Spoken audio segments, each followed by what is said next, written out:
করছো তুমি? এভাবে করলে কি অদিতি তোমার কাছে ফিরে আসবে?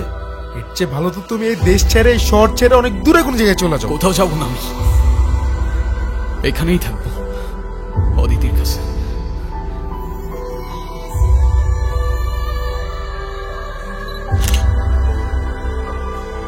জমিটা কি নিতে পারছো?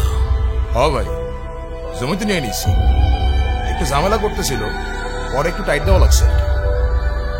কে তুমি? আরে আমি বিবেক।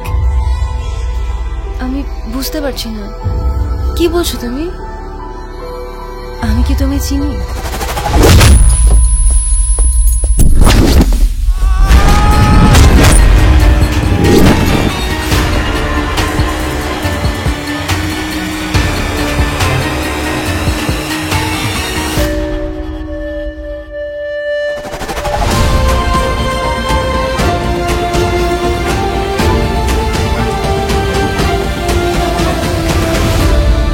অদিতি!